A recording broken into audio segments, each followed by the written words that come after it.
against the idea of global warming. Before, he said global warming was real.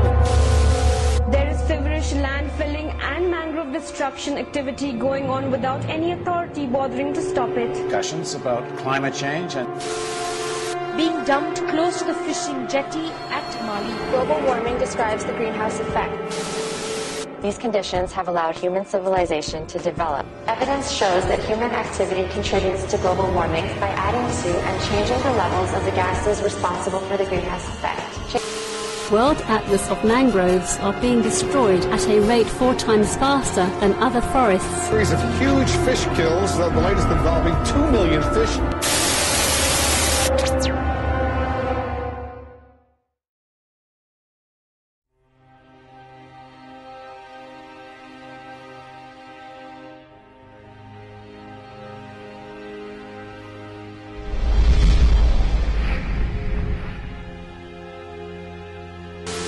Sa panahon po ngayon ay mahina ang pangingisda. Ito ay dating panisdaan ay ngayon tinamaan ng alon na kaya nagkagayan. Ay napakalaking kauntian talaga ngayon kaysa nung una. Nung una marami, ngayon halos wala. Nung una marami puno dito, ngayon ay kukunti na. Pag ganitong malakas ang alon ay di wala pong hanap buhay ang aking mga kabarangay. Yung paghanap buhay po nung una, mabuti. Ngayon ay parang ganit din eh. Konti ang hanap buhay. Bakit konti na? Ay siguro po nasisira ng mga tinitira ng isda. Pagkatapos, illegal. Ngayon, gapo ng mahal ngayon ang bilihin. Mura ang kupra. Eh, dahil po namin, halos kulang pa rin ang tirang nakapunta sa amin. Kaya halos malaki ang bayaran. Babaan man ang kupra. Una ay madali ang pangingisda dahil ang mga kahoy namin dito sa barangay halos maubos na. Gawa nga ng pinagpuputol at pinagbabawal nga yung magputol sa tabi ng ilog ay medyo mahirap na ang panghuhuli ng isda.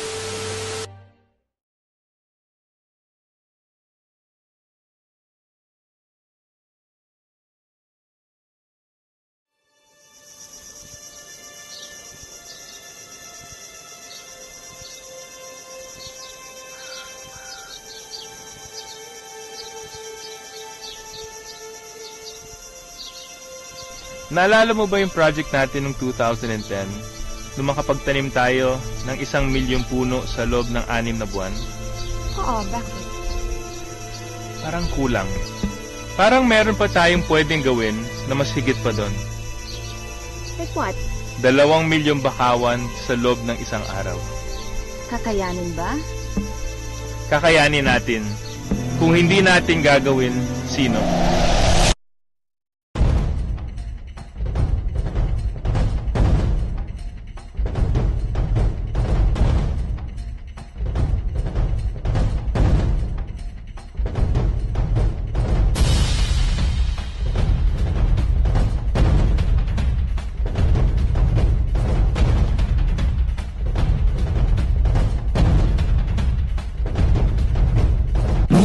Namin nilunsad ang proyektong 2-in-1. Marami nagtanong ano po ba ang 2-in-1?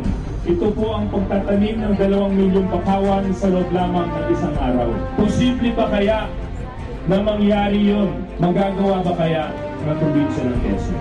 Pag nagtutulungan lahat, pag nagkakaisa ang lahat, ang isang pangarap ay nagiging isang realidad.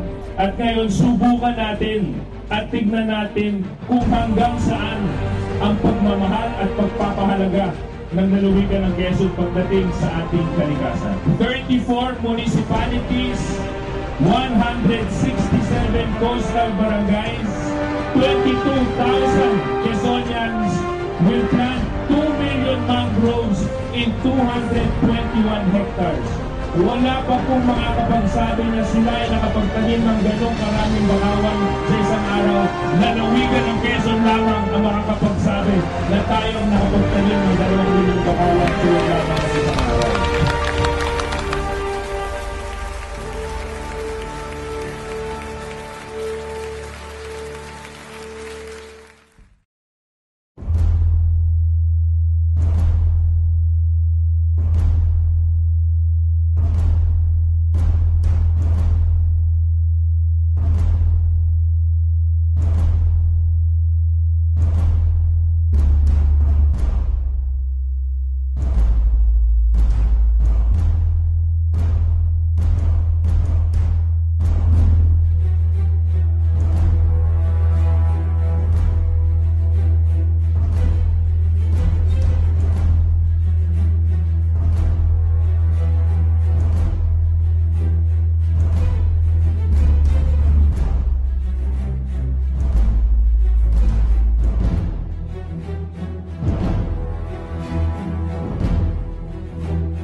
Walang makakapagsabi na may isang lalawigan na nakapagtanim ng 2 milyong bakawan sa loob ng isang araw.